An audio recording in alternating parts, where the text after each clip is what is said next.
tidak lagi bisa secara bebas memanfaatkan fitur siaran di platform media sosial.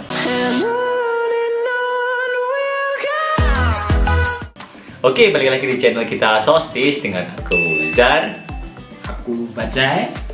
Oke, jadi kali ini kita akan bahas itu aja ya, permasalahan yang cukup menjadi polemik terutama bagi para konten kreator, ya khususnya orang yang melakukan atau membuat streaming ya khususnya di streaming ya, konten streaming yang ada di internet. Hal ini terkait salah satu undang-undang yang mengatur tentang penyiaran, yaitu Undang-Undang Nomor 32 Tahun 2020, yaitu tentang penyiaran.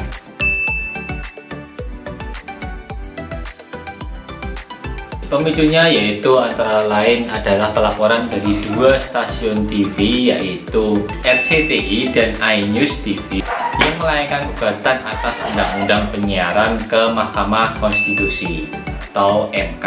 Yang dipersoalkan oleh kedua stasiun TV swasta ini adalah Pasal 1 Angka 2 Undang-Undang Penyiaran.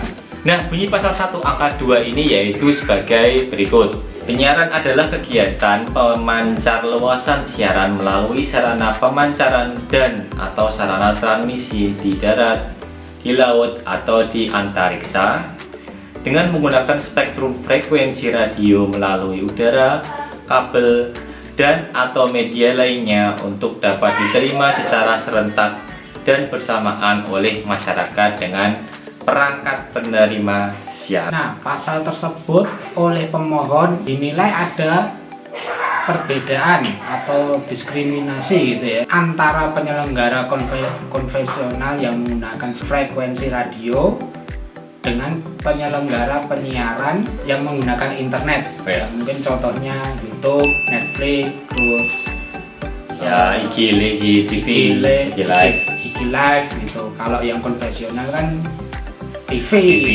radio. TV, radio.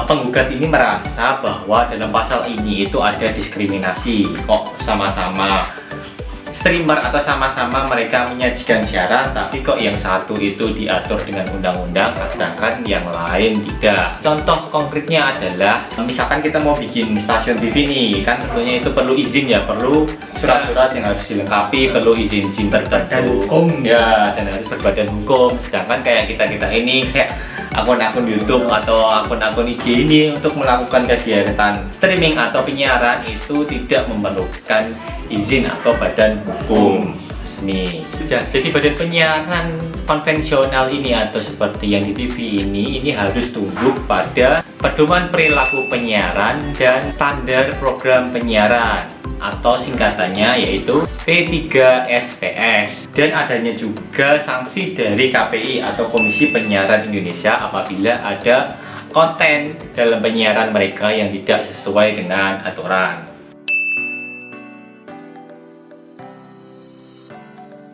Pada sidang gugatan lanjut, Direktur Jenderal Penyelenggara Pos dan Informatika Kementerian Komunikasi dan Informatika M. Ramli, menurut beliau permohonan dikabulkan tidak lagi bisa secara bebas memanfaatkan fitur siaran di platform media sosial. Seriously, what the fuck are you doing? Jadi ini kayaknya cuman yang dipermasalahkan itu yang streaming aja ya. Jadi kalau untuk konten-konten yang non streaming kayaknya nggak masalah ya. Iya. Mungkin kalau mungkin yang dipermasalahkan live-nya.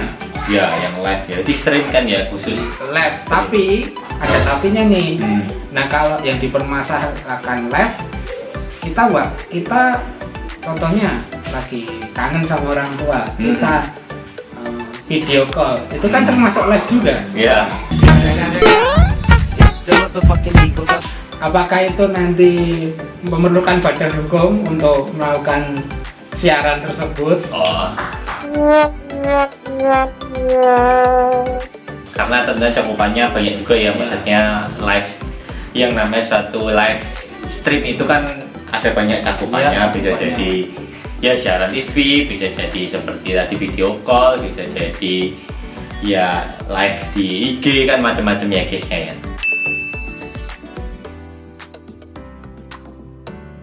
Ya aku setuju sih untuk kayaknya permasalahan ini tuh terkait ya perlu adanya undang-undang yang mengatur itu sih.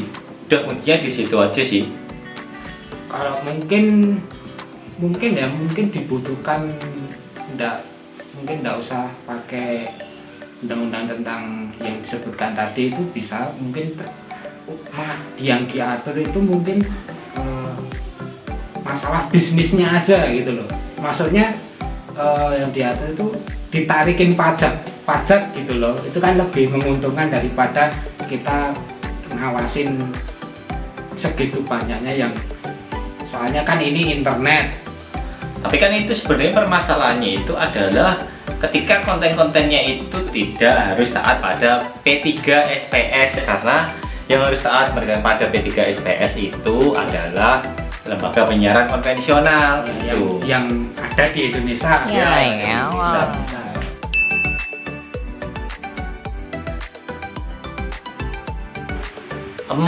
Ya tentunya KPI harus berkoordinasi dengan Kominfo ya, karena setahu saya selama ini untuk badan yang mengawasi konten-konten yang ada di internet baik stream atau non live stream itu adalah di Kominfo. Jadi ini harus dikelirkan atau dijadikan kesepakatan siapa yang harusnya mengawasi terkait konten streaming atau konten penyiaran ya.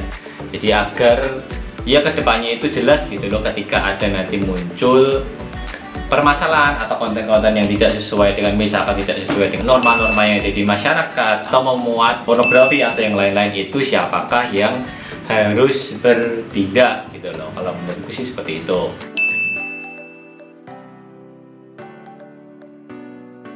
Dari saya mungkin ya itu tadi, mungkin dari yang diatur itu dari regulasi ruang bisnisnya aja. Jadi kalau YouTube terus Netflix ya, kalau di Indonesia ya mereka harus bayar pajak juga gitu. Itu kan lebih menguntungkan daripada kok cuma mengawasi terus memilah-milah kayak terus kalau nggak cocok terus diblokir. Itu kan kayak kebebasan masyarakat itu kayak dibatasi gitu loh.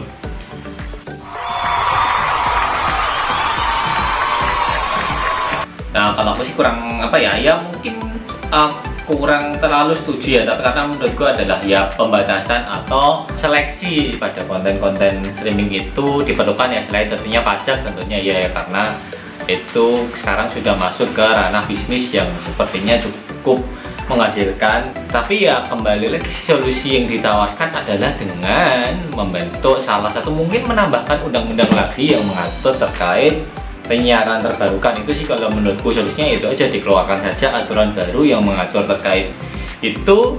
Jadi sama-sama, baik itu perusahaan penyiaran konvensional atau badan usaha atau pelaku konten kreator khususnya di streaming dengan media terbarukan juga sama-sama dinaungi oleh pasal yang jelas gitu loh. Jadi clear gitu, semuanya ada peraturannya dan semuanya ada konsekuensinya bagi yang melanggar peraturan yang sudah dibuat. Oh my god, wow. Sekian dulu dari kita, unek-unek kita tentang masalah kasus ini. Bagaimana dengan unek-unek kalian? Coba tulis di komentar ya. Coba teman-teman, kita mau tahu bagaimana pendapat kalian terkait pertanyaan-pertanyaan ini tadi. Bagaimanakah mungkin teman-teman punya solusi yang lebih baik atau yang siapa tahu bisa menjadi penyelesaian bagi permasalahan ini, bisa di komen di bawah. Jika teman-teman suka dengan video ini, tolong di like, dan juga apabila teman-teman menikmati konten-konten kita bisa di subscribe. Oke, saya Pajai, saya Azhar. Sampai jumpa di video kami selanjutnya. Bye.